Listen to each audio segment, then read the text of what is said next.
Hello? Oh my god.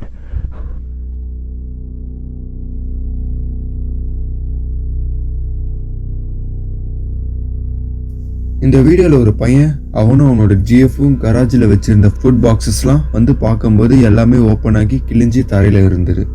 Maybe எதனா அனிமலாகலாம் first நினைச்சாங்க. ஆனா நெக்ஸ்ட் நைட் அந்த கப்பல் டிவி பார்த்துட்டு இருக்கும்போது ரூஃப்ல இருந்து சவுண்ட்ஸ் கேட்டுது. ஸோ விண்டோ வழியா கேமராவோட லைட்டை வச்சு அவன் பார்க்கறான். So we were just laying here watching the office by the window up here, and we're on the second floor. And I mean, we hear noises out here pretty often, but you can see how high up we are. We hear noises out here, but nothing like what we just heard. So it might be worth looking into. I gotta get a flashlight. I can't see anything.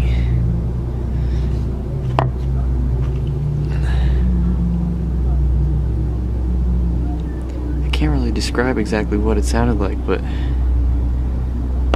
almost like some kind of a screech. ஆனா window வழியா ரூஃபை பெருசா பார்க்க முடியல. So வெளியில போய் ரூஃபை check பண்ண போறான். And இதுதான் அவன் கேப்சர் பண்ணான். Let's see. The fuck is that? What in the fuck? Wait a minute. Hey!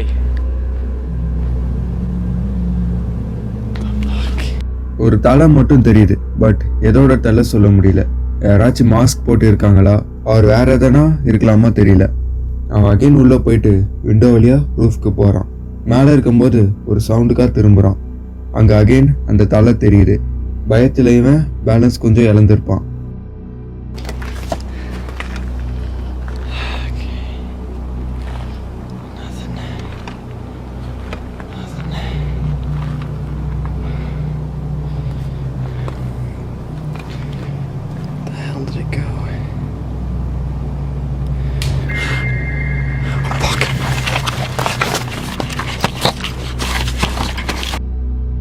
இதை பார்த்து வியூவர்ஸ் கமெண்ட்ஸ்ல ஒரு அவுலா இருக்கலாம் சொல்றாங்க. அவர் ஒரு திருட மாஸ்க் போட்டு வந்திருக்கலாம் சொல்றாங்க. ஆனா சில பேர் இதை அர்பன் லெஜெண்டான ரேக்கு சொல்றாங்க.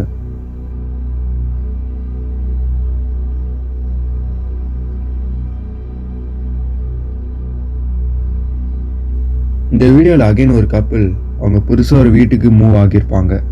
அந்த வீட்டில் ஆட்டிக்ல இருந்து நிறைய சவுண்ட்ஸ் கேட்டிருப்பாங்க. ஸோ அதனால அவர் லைட் அண்ட் கேமராவோட செக் பண்ண போவார்.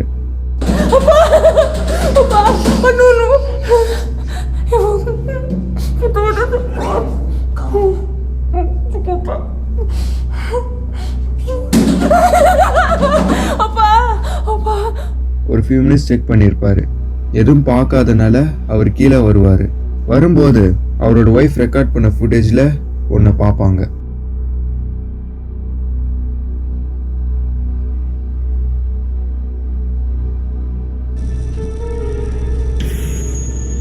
பார்க்க பேய் மாதிரி ஃபர்ஸ்ட் தெரிஞ்சாலும் ஆனா பயப்படாம பார்த்தா அந்த அவுட்லைன் ஒரு வயசான ஒருத்தரோட மூஞ்சி மாதிரி தெரியும்.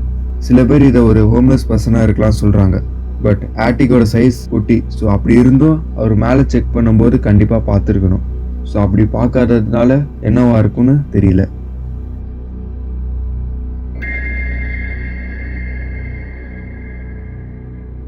ஜூலை 14, 2011 அதிகாலையில ஜோஸ்வே அவரோட ரூஃப்ல இருந்து சவுண்ட்ஸ் கேட்பாரு. இந்த சவுண்ட்ஸை அவர் போன நைட்டும் கேட்டிருப்பாரு. இந்த ஃபுட்டேஜை பார்த்தாலே தெரியும் ஒரு பழைய கேமரால ரெக்கார்ட் பண்ணதுன்னு. ஆல்சோ இது ரெக்கார்ட் பண்ணி 12 years ஆகுது. ஸோ ஆப்வியஸ்லி அந்த டைம்ல ஹை குவாலிட்டி கேமராஸ் அவ்வளோ இல்லை. ஆல்சோ இவர்கிட்டயும் காசு இல்லை. அப்படி ஒன்று இருந்தாலும் வாங்க. I've been hearing some noises on my roof tonight. Hear that? Hear that?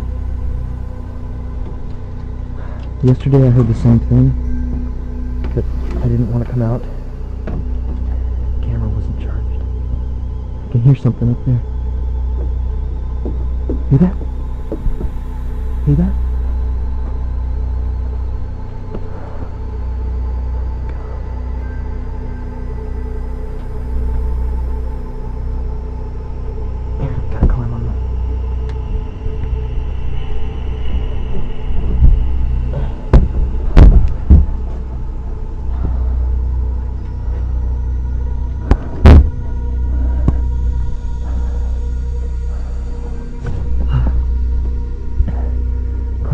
These are the shingles.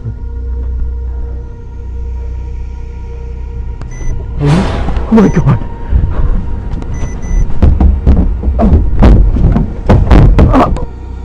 ஜோஸ்வே இந்த ஃபுட்டேஜ் உண்மைன்னு சத்தியம் பண்றாரு. ரேக் மாதிரி ஒரு கிரியேச்சர் பார்த்ததும் ஜோஸ்வே ஷாக்ல ரூஃப்ல இருந்து விழுந்துருவாரு.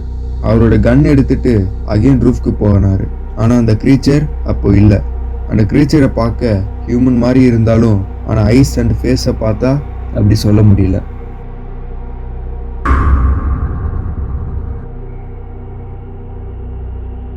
பாலிஸ் ஐலாண்ட் சவுத் கேரோலினால இருக்க ஒரு குட்டி ஐலாண்ட். பார்க்கும்போதே ஒரு அமைதியான இடம் சொல்லலாம். ஆனா அங்க ஒரு ஸ்டோரி இருக்கு. நிறைய லோக்கல்ஸ் அது உண்மைன்னு சொல்றாங்க. கிரேமேன்னு ஒரு ஆளு, அது ஒரு உருவம். நிறைய லோக்கல்ஸ் நான் கிரேமேன் பார்த்துருக்கேன்னு சொல்றாங்க. அண்ட் சில பேர் கிரேமேன் வந்தா சீக்கிரமே சூறாவளியும் வரும் சொல்லுவாங்க. மோஸ்ட்லி கிரேமேனை கடல் கரையில தான் பார்த்துருக்காங்க. அண்ட் இன்டர்நெட்லயும் கிரேமேன் பார்த்ததா போட்டோஸ் இருக்கு. அதே மாதிரி ஹரிக்கன் ஃப்ளோரின் அப்போ கடல் கரை கிட்ட இருந்த ஒரு சிசிடிவி கேமரால ஒரு உருவம் ஒரு கிரேமேன் மாதிரி போறத பார்க்கலாம்.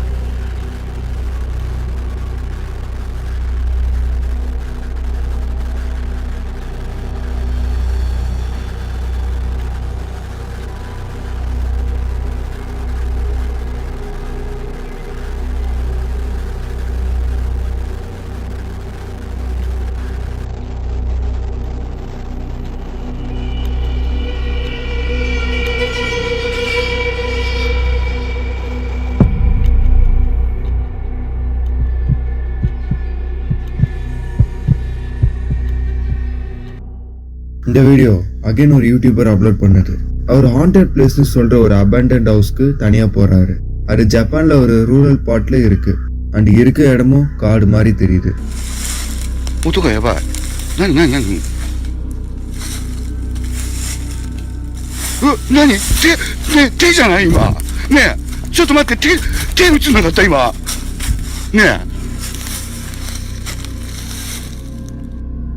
அந்த வீட்டை சுத்தும் போது ஒரு கையை பார்க்கலாம். அதை பார்த்ததும் அவர் பயந்துருவாரு. என்னதான் பயந்தாலும் இதுக்கப்புறமும் அவரு அங்கேயே தான் இருக்காரு.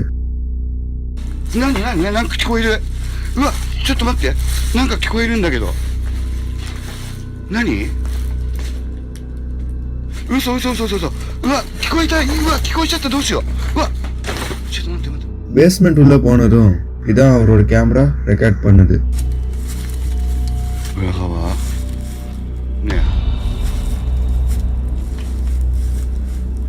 いやマジでやばい。なんかいる、絶対いる。何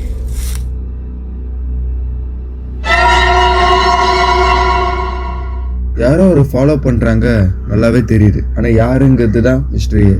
ஆஸ் யூஷுவல் இதை பார்த்த வியூவர்ஸ் இந்த வீட்டில் வாழ்ந்த ஒரு பையனோட ஆவியா இருக்கலாம் சொல்றாங்க.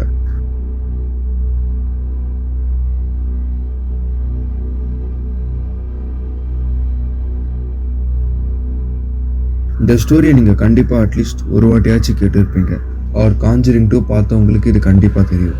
ஆமிட்டி வைல்டில் இருக்க இந்த வீட்டில் நடந்ததை காஞ்சரிங் 2 ஸ்டார்டிங்லேயே காட்டியிருப்பாங்க. நவம்பர் 13, 1974 இந்த வீட்டில் ஒரு மாஸ் மர்டர் நடந்திருக்கும்.